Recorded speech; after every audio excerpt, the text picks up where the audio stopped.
Hello बच्चों, आप लोग कैसे हो? आशा करते हैं आप सभी लोग बढ़िया सब होंगे और आप सब लोग की पढ़ाई भी अच्छी चल रही होगी। जैसा कि बच्चों हम लोग 12th की सीरीज स्टार्ट किए थे और उसको हम लोग धीरे धीरे आगे बढ़ा रहे हैं। सेम उसी तरह बच्चों हम लोग 11th की भी सीरीज स्टार्ट कर रहे हैं, जैसे पीछे स्लाइड में दिख रहा होगा आपको। और कॉन्सेप्ट प्लस थ्योरी की बात कर रहे हैं हम लोग, और इसमें हम लोग 11th क्लास की मैथ की शुरुआत करेंगे सेट सिद्धांत को। और सेट सिद्धांत को मतलब सेट थ्योरी जिसको बोलते हैं हम लोग, समुच्चय सिद्धांत को, इसको हम लोग स्टडी करेंगे। और बच्चों एक बात और, हमारे चैनल का 100 सब्सक्राइबर होने वाले हैं जल्द ही जल्द। तो आप लोग के इस प्यार और दुलार और सपोर्ट के लिए मैं आपको तहे दिल से स्वागत करता हूँ। और जो बच्चों जो देखने वाले व्यूअर हैं उनको भी हम लोग बहुत ही धन्यवाद देना चाहता हूँ, ताकि उन्हीं लोगों की वजह से हमारे 100 सब्सक्राइबर पूरा होने वाले हैं। तो बच्चों चलिए अब हम लोग ऐसे ही पढ़ाई को आगे जारी रखेंगे, स्टडी को जारी रखते रहेंगे और अपना पढ़ाई जारी रखेंगे। आगे हम लोग क्लास को ऐसे ही करते रहेंगे, सारे क्लास के सिलेबस को कवर करते रहेंगे। तो बच्चों आज हम लोग स्टार्ट करेंगे सेट सिद्धांत से, जो कि क्लास 11 का पहला चैप्टर होगा और यहीं से हम लोग शुरू करते हैं बच्चों। तो क्लास हम लोग शुरू करते हैं। जैसा कि बच्चों हम लोग जानते हैं, पहला हमारे पास सेट सिद्धांत से हम लोग स्टार्ट करना है। सेट थ्योरी जिसको बोलते हैं, इसको हम बच्चों कहते हैं सेट थ्योरी। सेट थ्योरी क्या होती है भाई? सेट थ्योरी जिसको हम समुच्चय सिद्धांत। तो बच्चों समुच्चय सिद्धांत एक बहुत ही विस्तृत टॉपिक है, बहुत ही विस्तृत टॉपिक है बच्चों। समुच्चय सिद्धांत जो हो गया एक बहुत ही विस्तृत टॉपिक है। आप लोगों को बस समुच्चय के कुछ कॉन्सेप्ट पता है, ठीक है बच्चों। तो हम लोग पहले सेट को समझते हैं, सेट क्या होता है, समुच्चय क्या होता है। तो बच्चों सेट को अगर हम एक लाइन में डिफाइन करें, एक लाइन में, तो हम लोग इसको कह सकते हैं कि well defined collection. Well defined collection को बच्चों हम लोग कहेंगे क्या? वेल डिफाइंड कलेक्शन को बच्चों हम लोग कहेंगे क्या? सेट कहेंगे। हम समुच्चय कहेंगे सुपरिभाषित संग्रह।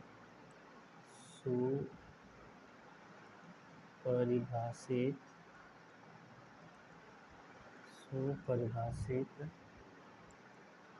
संग्रह को हम लोग क्या कहेंगे? समुच्चय कहेंगे। मतलब सुपरिभाषित मतलब किसी भी वस्तुओं के सुपरिभाषित संग्रह को समुच्चय कहेंगे, चेक करते हैं। सुपरिभाषित का मतलब क्या है बच्चों? जिसको हम डिफाइन कर सकते हैं, आसानी से परिभाषित कर सकते हैं, जिसको हम आसानी से, जिसकी परिभाषा हमारे पास मौजूद हो। जैसे ये समझ लीजिए, जैसे एग्जाम्पल्स की हम बात करते हैं, कुछ एग्जाम्पल लेंगे तभी समझ आएगा। तो इसे हम बात करते हैं एक एग्जाम्पल। हमारी कक्षा में 10 सबसे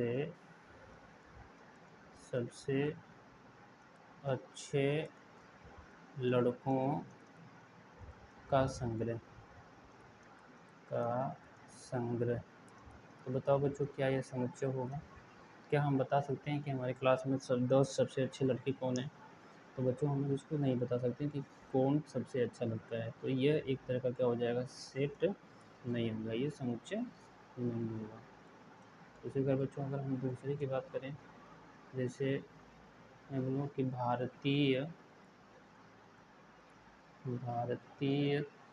क्रिकेट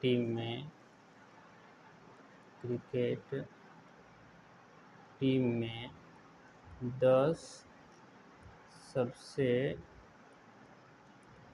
अच्छे खिलाड़ियों का समुच्चय, अच्छे खिलाड़ियों का संग्रह। तो चलो बताओ बच्चों, क्या यह है संग्रह? 10 सबसे अच्छे खिलाड़ी क्या आप काउंट कर सकते हो भारतीय क्रिकेट टीम में? नहीं, क्योंकि सभी खिलाड़ियों मतलब सभी प्लेयर अपने आप में अच्छे होते हैं। जैसे हमारा विराट कोहली हो गया, आपका रोहित शर्मा हो गया, किसी और का MS धोनी हो गया, सचिन तेंदुलकर हो गया। सारे प्लेयरों का अलग अलग, खिलाड़ियों का फेवरेटिज्म अलग अलग होता है। तो इसलिए बच्चों ये भी क्या हो जाएगा? सेट थ्योरी में नहीं हम इसको काउंट करेंगे, मतलब ये सेट नहीं होगा। तो सेट है क्या आखिर? अब देखो बच्चों, अगर इसी को हम लोग इसी तरह कर लें कि भारतीय क्रिकेट टीम में 10 सबसे अधिक रन बनाने वाले, सबसे अधिक रन बनाने वाले खिलाड़ियों का संग्रह। तो बच्चों बताइए ये क्या सेट होगा? का संग्रह। क्या सेट होगा बच्चों? क्या सेट होगा? तो बच्चों ये सेट होगा, क्योंकि हमको पता है कि 10 सबसे अधिक रन बनाने वाले खिलाड़ी कौन कौन हैं। तो ये सेट के थ्योरी में हमको आएगा। सेट थ्योरी इसको हम सेट कह सकते हैं, क्योंकि इसको हम डिफाइन कर दिया आसानी वे में।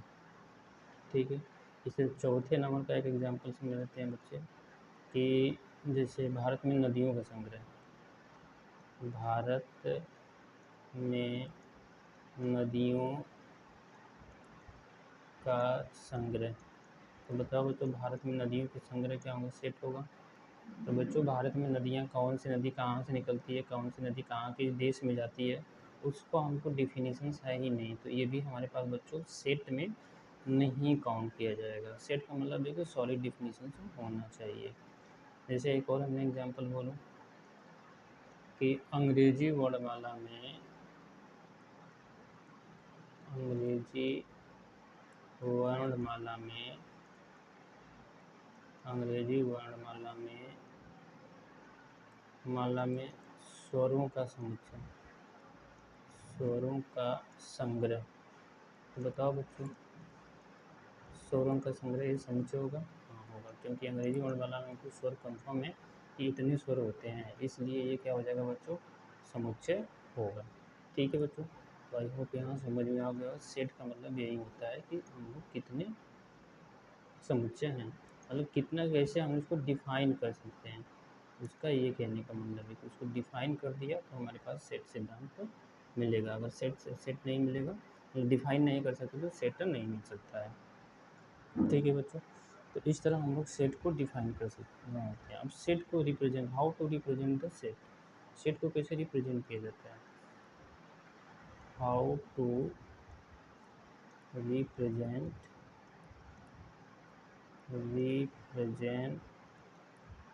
The set. तो बच्चों सेट को हम कैसे रिप्रेजेंट करेंगे? तो रिप्रेजेंट का मतलब अब हम कैसे इसको प्रदर्शित करेंगे हम। तो प्रदर्शित करने का मतलब होता है कि सबसे पहले कुछ नियम होते हैं सेट के, उस नियम को जानना है। क्या है पहले? तो किसी भी सेट को एक नाम देंगे, किसी संग्रह को, किसी संग्रह को एक नाम देंगे, एक नाम देंगे, जो संग्रह होगा सुपरिभाषित संग्रह, उसको नाम देंगे और उसको हमेशा उसे कैपिटल लेटर में लिखेंगे, कैपिटल लेटर में लिखते हैं। तो सबसे पहले समुच्चय को नाम देंगे और उसको अंग्रेजी वर्णमाला के कैपिटल लेटर में लिखते हैं। दूसरा बात कि उनमें जितने भी एलिमेंट होंगे, जितने एलिमेंट होंगे, जितने एलिमेंट होंगे, मतलब संग्रह में जितने अवयव होंगे, एलिमेंट मतलब बच्चों अवयव, जितने अवयव होंगे उन्हें करली ब्रैकेट में लिखा जाएगा बच्चों, करली बेसिस जिसको बोलते हैं, करली बेसिस में लिखते हैं बच्चों। ठीक, तीसरी बात और जानने योग्य होती है कि कोई भी है वो एक से अधिक बार नहीं आना चाहिए, कोई भी अवयव एक से अधिक बार नहीं आना चाहिए। ये हो गया। ठीक है बच्चों, तो ये बातें हमको याद रखिएगा। जैसे अगर हम बात करूं कि वही एक संग्रह हमारे पास था, कि अंग्रेजी वर्णमाला के सभी स्वरों का संग्रह लेना है। अंग्रेजी वर्णमाला के सभी स्वरों को लिखना है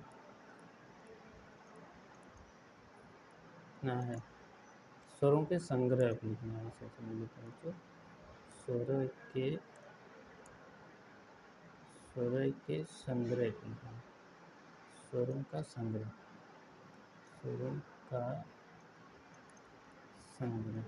तो स्वरों का संग्रह अगर हम इसको करते हैं तो देखो बच्चों, सबसे पहले हम लोग क्या लिखेंगे, एक सेट का नाम देंगे। तो सेट के नाम को अंग्रेजी के कैपिटल लेटर में लिखा जाता है, तो लिख दिया हमने। फिर इसको कर्ली ब्रैकेट बनाएंगे, इसके जितने भी स्वर आएंगे उसको हम लोग इसके कर्ली ब्रैकेट के अंदर लिखेंगे। ए बी सी, अरे सॉरी, हमको स्वर लिखना है ना बच्चों, स्वर लिखना है। तो स्वर लिखेंगे तो हमारे पास क्या मिल जाएगा,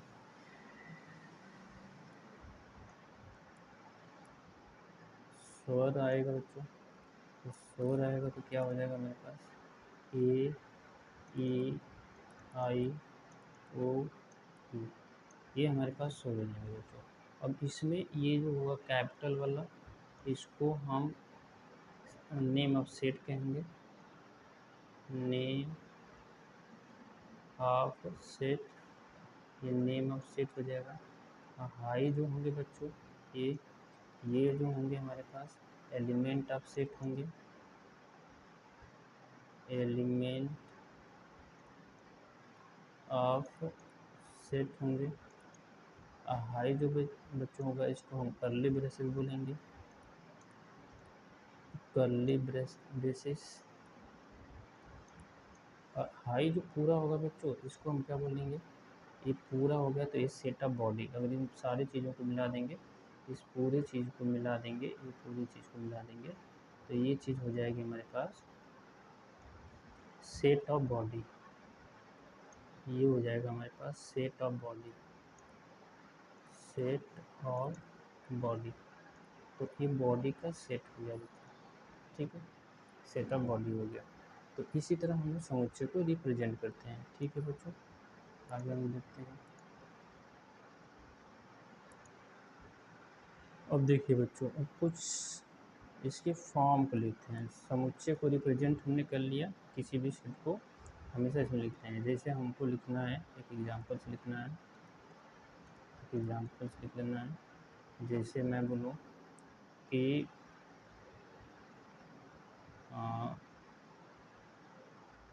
संख्या 2 के प्रथम 4 गुणज का संग्रह। संख्या 2 के प्रथम 4 गुणजों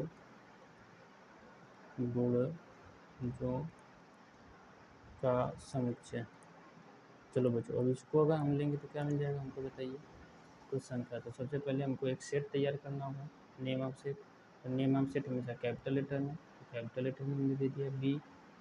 फिर कर्ली ब्रेसेस बनाएंगे, इसके अंदर हमको 2 के 4 गुणज कौन कौन होंगे, तो एक खुद 2 होगा बच्चों, फिर 4 होगा, फिर 8 होगा, फिर हो जाएगा बच्चों 6 होगा बच्चों, और फिर हो जाएगा ये 8। तो इस तरह हमारे पास ये 4 गुणज हो गए, और ये सब जो हो गए अंदर, ये एलिमेंट ऑफ सेट हो गए, ये कर्ली ब्रेसेस हो गया, ये नाम, ये हो गया हमारे पास नेम ऑफ सेट हो गया बच्चों। नेम ऑफ सेट, ये जो हो गए बच्चों ये एलिमेंट ऑफ सेट हो गए, एलिमेंट ऑफ सेट हो गए। एक कर्ली ब्रेसेस हो गया। तो इस तरह बच्चों हम लोग सेट को तैयार करेंगे, ठीक। आशा करते हैं समझ में आया होगा इतनी बातें। अब हम लोग बच्चों कुछ सेट के मेथड को हम लोग थोड़ा सा समझते हैं कि सेट की कितनी विधियाँ होती हैं। तो सेट के हम लोग और कुछ विधियों को पढ़ेंगे बच्चों, सेट के कुछ विधियों को पढ़ेंगे। सेट को समुच्चय की लिखने की विधियाँ। समुच्चय समुच्चय लिखने की विधियाँ। लिखने की विधियाँ। तो विधियाँ बच्चों इसके तो कई सारी होती हैं, लेकिन मेन रूप से हम लोग 2 ही विधि पढ़ेंगे। मेन रूप से बच्चों हम लोग इसके 2 मेथड पढ़ेंगे। 2 मेथड कौन कौन हो जाएंगे? तो इसके 2 मेथड बच्चों हमारे पास आता है। इसके 2 मेथड, एक हो जाएगा रोस्टर मेथड, रोस्टर फॉर्म। ठीक है बच्चों, इसको सारणी रूप बोलते हैं, सारणिक रूप। ठीक, और एक बच्चों हो जाएगा हमारे पास और बिल्डर फॉर्म। ठीक है बच्चों, इसी को एक हम बच्चों बोलेंगे set builder form. Set builder form. समुच्चय निर्माण विधि, इसको बोलेंगे बच्चों समुच्चय निर्माण रूप। टैबुलर फॉर्म इसको बोलते हैं बच्चों, इसी को टैबुलर फॉर्म भी बोला जाता है। ठीक है, चलिए अब हम लोग इन दोनों को समझते हैं कि टैबुलर फॉर्म क्या होता है और सेट। देखो बच्चों, टैबुलर फॉर्म क्या होगा? Roster form. तो रोस्टर फॉर्म को यहीं लिख लेते हैं कि जो अवयव के रूप में लिखेंगे, है ना, अवयव एलिमेंट के रूप में लिखना, एलिमेंट के रूप में लिखना, के रूप में लिखना, इतना समझो बच्चों। एलिमेंट के रूप में लिखेंगे तो ये क्या बन जाएगा हमारा? Roster form. और जब हम स्टेटमेंट के रूप में लिखेंगे,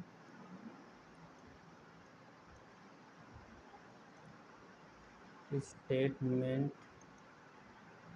के रूप में लिखना, तो जब बच्चों हम लोग स्टेटमेंट के रूप में लिखेंगे तो ये बन जाएगा हमारे पास क्या? सेट बिल्डर फॉर्म या टैबुलर फॉर्म। ठीक है, तो जो एलिमेंट बोलते जो करली ब्रैकेट के अंदर जितने भी एलिमेंट हम भरेंगे वो बनेगा, और ये जो हो जाएगा वो स्टेटमेंट के फॉर्म में होगा। मतलब कोई स्टेटमेंट दिया रहेगा उसको लिखना होगा। जैसे हम लोग एग्जाम्पल से समझते हैं, जैसे हमारे पास कुछ एग्जाम्पल्स मिल लेते हैं।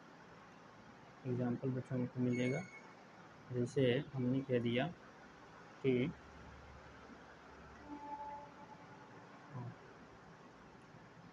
प्रथम 10 प्राकृतिक संख्याओं का समुच्चय। प्रथम 10 प्राकृत संख्याओं का समुच्चय। चलिए बच्चों, प्रथम 10 प्राकृतिक संख्याओं का समुच्चय, तो पहले हम लोग इसको रोस्टर फॉर्म में लिखते हैं। पहले हम लोग इसको क्या पढ़ेंगे बच्चों? Roster form. तो रोस्टर फॉर्म में क्या हो जाएगा बच्चों? तो नेम ऑफ सेट देना है, तो नेम ऑफ सेट कोई सा भी लिख लो भैया हमने, चलो नेचुरल नंबर दे देते हैं, n है, प्राकृतिक संख्या है, तो इसको हम लोग क्या दे देते हैं बच्चों? n दे देते हैं। n जो हो गया ये हमारे पास नेचुरल नंबर हो गया। n बराबर हमको क्या मिल जाएगा बच्चों? n बराबर हमको मिल जाएगा प्रथम 10 प्राकृतिक संख्याएं। तो 10 प्राकृतिक संख्याएं कौन कौन आ जाएंगे बच्चों? एक, इसको फिर कैली ब्रैकेट में बंद करना है, 1 2 3 4 5 6 7 8 9 और 10। ठीक है बच्चों, तो इस तरह हमने लिख दिया इसको। क्या ये हो गया हमारे पास रोस्टर फॉर्म। अब इसी को हमको सेट बिल्डर फॉर्म में लिखना हो, सेट बिल्डर फॉर्म में लिखना हो तो हम कैसे लिखेंगे फॉर्म में? तो देखो बच्चों, सेट बिल्डर फॉर्म में लिखने का तरीका थोड़ा सा होता है। कोई नेम ऑफ सेट तो देंगे ही, नेम ऑफ सेट तो हमको देना ही देना है, कर्ली ब्रेसेस भी बनाना है बच्चों। अब इन सब ये जो नंबर हैं, ये पूरा नंबर 1 से 10 तक, इसको एक क्या मान लेंगे? एक अक्षर मानेंगे, कोई सा एक अक्षर एक्स वाई जेड अंग्रेजी वर्ड वाला के कोई सा एक अक्षर मानेंगे, इस सब के लिए होगा, फॉर ऑल होगा, तो एक्स होगा। फिर कॉलोन का साइन देंगे बच्चों, ये कॉलोन का साइन होता है जिसको हम हिंदी में जहाँ पढ़ेंगे और अंग्रेजी में सच दैट जहाँ। जहाँ अब एक्स क्या है बच्चों, एक्स जो है प्रथम 10 प्राकृतिक संख्या है, जहाँ एक्स प्रथम 10 प्राकृतिक संख्या है, बस बच्चों ऐसे ब्रैकेट बंद कर देंगे। तो ये हो गया हमारे पास बच्चों, बताइए ये हो गया हमारे पास सेट बिल्डर फॉर्म। इस तरीके से सेट बिल्डर फॉर्म बोलेंगे, बस मतलब ये। इस एक्स का मतलब क्या होता है बच्चों, ये एक्स का मतलब, ये एक्स का मतलब कि सारे एलिमेंट का मतलब ही यही है कि ये एक्स ही क्या है, प्रथम 10 प्राकृतिक संख्या है इसका। तो इसको हम लोग क्या बोलेंगे, ये जो होता है बच्चों, ये इसका मतलब होता है फॉर ऑल, इसका मतलब होता है फॉर ऑल, मतलब सभी के लिए, ठीक है बच्चों। इसके लिए हम एक साइन का भी यूज करते हैं, जैसे उल्टा ए बना के बोल देते हैं फॉर ए एक्स हो जाएगा, तो इसको ऐसे भी डिनोट करते हैं बच्चों फॉर ऑल के लिए, ये कहें या फिर फॉर ऑल एक्स बोल दें। हाई बच्चों जो कॉलोन का साइन है, इसका मतलब है सच दैट, इसका मतलब होता है बच्चों सच दैट अंग्रेजी में, या हिंदी में हम इसको बोलेंगे क्या, जहाँ, हिंदी में क्या बोलेंगे, जहाँ बच्चों, तो जहाँ हो जाएगा, तो एक्स जहाँ एक्स प्रथम 10 प्राकृतिक संख्याओं का संख्या है इसको। तो इस तरह ये सेट बिल्डर फॉर्म भी हो सकता है। अच्छा, इसको सेट बिल्डर फॉर्म को हम ना मैथमेटिकली ढंग से भी इसको स्वरूप कर सकते हैं, जैसे एक और लिख सकते हैं, ये तो फर्स्ट हो गया, फर्स्ट मेथड भी लिख सकते हैं सेट बिल्डर को, और सेकेंड मेथड में भी इसको मैथमेटिकली ढंग से लिख सकते हैं, जैसे क्या कि एन इज इक्वल टू क्या हो जाएगा, कर्ली ब्रेसेस एन, जहाँ एन क्या है, एन बच्चों एन जो है, जहाँ एक्स जो है एक्स, ठीक है, एक्स जो हो गया वो एक नेचुरल नंबर है, तो नेचुरल नंबर मतलब कि एक्स बिलोंग टू क्या लिख सकते हैं, या ऐसे लिख सकते हैं, चलो ऐसे लिख देते हैं, जहाँ एन एक्स बिलोंग टू क्या हो जाएगा हमारे पास एन, ये एन हो जाएगा, और एन बिलोंग टू क्या मिल जाएगा बच्चों, नेचुरल नंबर हो जाएगा, तो ऐसे भी लिख सकते हैं इसको। और इसका ये मतलब होगा कि ये जो एन का मान होगा, एन का मान वो 1 से क्या हो जाएगा बच्चों, 1 के बराबर और बराबर और उससे अधिक, और 10 से बराबर और उससे कम। तो ये शर्त के रूप में, इसको कंडीशंस के रूप में भी हम लोग अप्लाई कर सकते हैं, तो ये वैल्यू हो जाएगा हमारे पास। तो इस तरह भी हम लोग इसको अप्लाई कर सकते हैं, इस तरह हम लोग इसको क्या कर सकते हैं, अप्लाई कर सकते हैं ये कंडीशंस। तो कंडीशंस मुझे थोड़ा सा याद होना चाहिए, कंडीशंस क्या क्या बन सकती हैं। तो हमारे पास 4 प्रकार के मैथ में कंडीशंस होते हैं, उसको हम लिखवा देते हैं ताकि हमको समझ में आना चाहिए, ताकि हम जो सेट बिल्डर फॉर्म बनाएं तो आसानी से बना सकें। जैसे कंडीशंस फर्स्ट होता है, पहला कंडीशंस कि ए इज़ ग्रेटर, ये जो ए इज़ लेस देन होगा, एक्स को यहाँ डालेंगे और एक्स इज़ लेस देन का हो जाएगा बी, ठीक है, ये पहला कंडीशंस होता है। इसी तरह एक हमारे पास दूसरा कंडीशंस हो जाएगा, A is less than x और एक्स लेस देन क्या हो जाएगा बी। फिर तीसरा कंडीशन हमारे पास क्या हो जाएगा बच्चों, तो A is less than equal to x and x is less than equal to less than B हो जाएगा। फिर चौथा कंडीशन हो जाएगा बच्चों हमारे पास, चौथा कंडीशन हो जाएगा x is greater than and x and x is greater than less than equal to b. इसका कहने का क्या मतलब है बच्चों, जैसे उसको हम समझते हैं थोड़ा सा डिटेल में। जैसे हमको कोई वैल्यू दे दिया, जैसे 1 से ले करके हमको x का वैल्यू दे दिया और यहाँ 5 दे दिया, तो इसका इसका कहने का मतलब हुआ कि इसमें जो है a को इंक्लूड और 5 को भी इंक्लूड किया जाएगा है। तो यहाँ पर जो सेट में आएगा, कोई सेट नाम दे देंगे, तो इसका मतलब हो जाएगा कि इसमें a को भी इंक्लूड कर रहा है और 5 को भी क्या करेगा, इंक्लूड करेगा बच्चों। तो इसका मतलब ये हो जाएगा।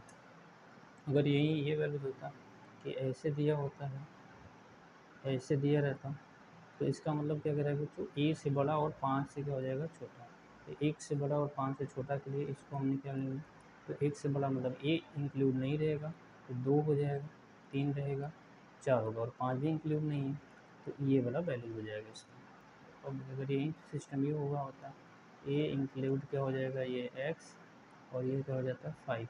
तो इसका क्या मतलब होता है बच्चों, इसका मतलब होता है बच्चों कि ये एक तो शामिल है लेकिन 5 नहीं शामिल होगा, यहाँ पे 5 नहीं शामिल होगा, 4 भी होगा 5 नहीं होगा। ठीक है बच्चों, तो ये हमारे पास केस बन जाएगा। अच्छा, इसका मतलब क्या हो जाएगा बच्चों, तो इसका मतलब हो गया A less than equal to x, x less than 5। तो यहाँ पर ये मतलब हुआ बच्चों कि यहाँ पर ए इंक्लूड है। अच्छा, यहाँ उल्टा हो गया, दोनों साइन सेम हो गया, ये हो गया, इसका मतलब हो गया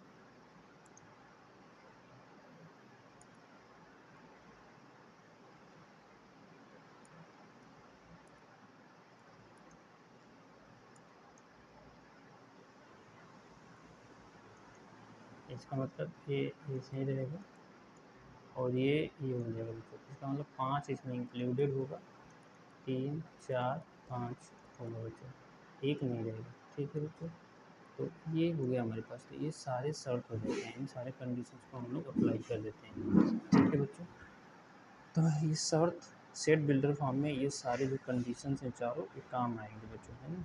तो इनको हम लोग समझेंगे, सेट बिल्डर फॉर्म ये हो गया हमारे पास। तो चलिए बच्चों, कुछ एग्जांपल को हम लोग समझते हैं कि सेट बिल्डर फॉर्म और टेबुलर फॉर्म और रोस्टर फॉर्म में कैसे लिखते हैं। तो सेट बिल्डर फॉर्म और टेबुलर फॉर्म में हम लोग कैसे लिखते हैं, तो देखते हैं आपकी किताब से ही कुछ एग्जांपल्स लेते हैं, कुछ किताब से ही आपके एग्जांपल्स लेते हैं बच्चों और देखते हैं।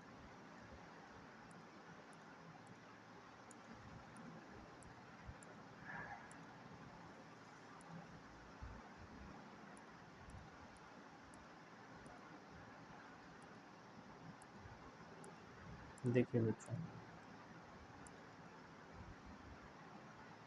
आइए यहाँ पर हम लोग कुछ एग्जाम्पल को सॉल्व करते हैं और देखते हैं क्या कंडीशन अप्लाई होते हैं। आई होप दिखाई दे रहा होगा आप लोगों को। इसको साइड में करते हैं, इसको थोड़ा सा बड़ा करते हैं बच्चों, इसको बड़ा करते हैं और देखते हैं हमको क्या मिलता है। अरे यार, तो उप समुच्चय आ गया, रुक जाइए बच्चों, रुक जाइए, ये तो उप समुच्चय का सिद्धांत आ गया।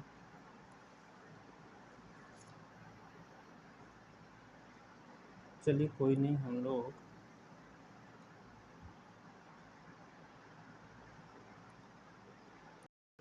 चलिए अब हम लोग कुछ एग्जाम्पल को सॉल्व करते हैं, कुछ एग्जाम्पल्स ले लेते हैं आपकी किताब से ही।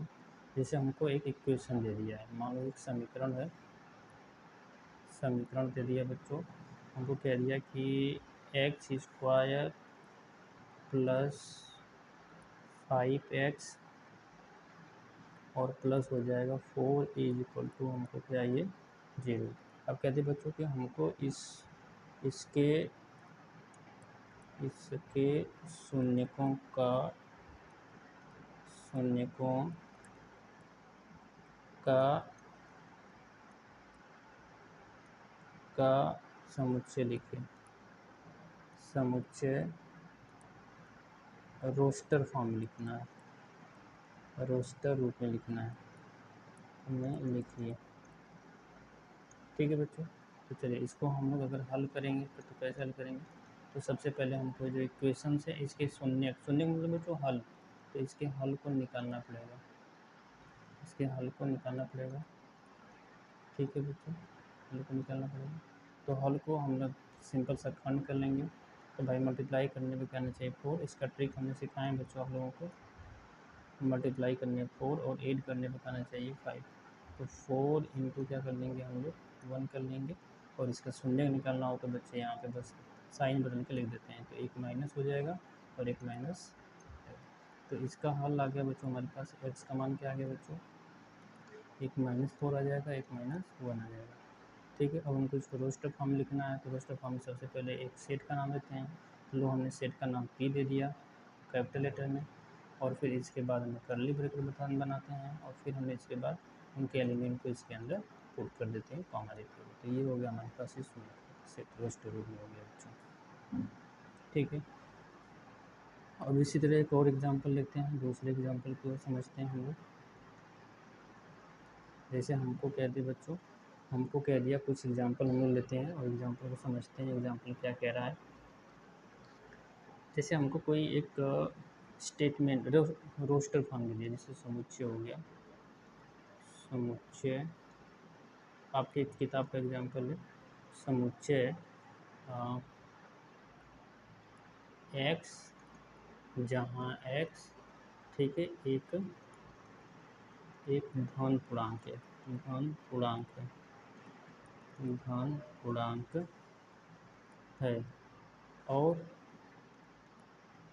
और एक्स स्क्वायर बराबर 40 है, को रोस्टर रूप में लिखना है, रोस्टर रूप में लिखिए। चलो बच्चों हम लोग सिंपली लिखते हैं, देखते हैं क्या है। तो रोस्टर रूप कैसे लिखा जाए, तो सभी सेट देना है हमको, नाम सेट का ए नाम दे दिया हमने। फिर इसके बाद एक्स को धन पूर्णांक होगा, धन पूर्णांक मतलब कि हमेशा पॉजिटिव नंबर रहेगा। अब एक्स स्क्वायर होना चाहिए, तो ऐसी संख्याओं का स्क्वायर लेंगे जो 40 से क्या हो जाए, कम हो जाए, है ना, और उससे अधिक ना हो।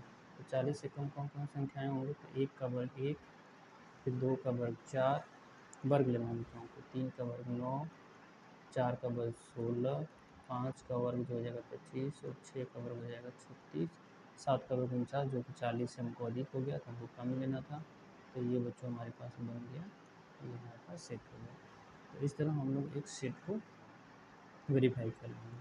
तो रोस्टर फॉर्म और टेबुलर फॉर्म को थोड़ा सा लिखने समझ में आ गया होगा बच्चों। एक और एग्जांपल हम लोग देखते हैं और समझते हैं एग्जांपल्स क्या बनते हैं। तो एक और एग्जांपल लेते हैं। अच्छा, कुछ पैटर्न में भी आता है, जैसे अगर हमको पैटर्न भी समझना होता है, जैसे हमको एक एग्जांपल दे दिया,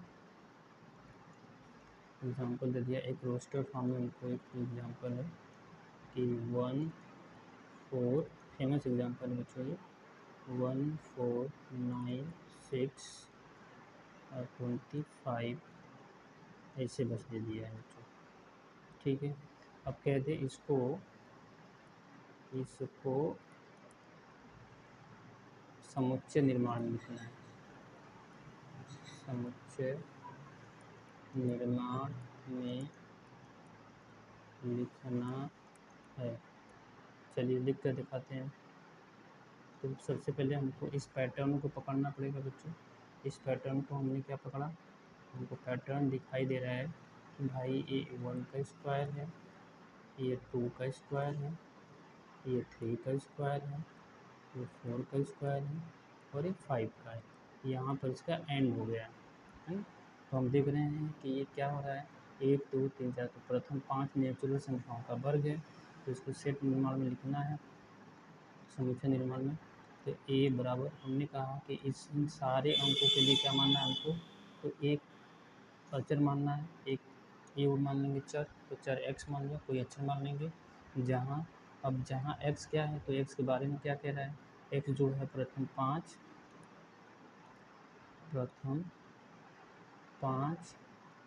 प्राकृत संख्याओं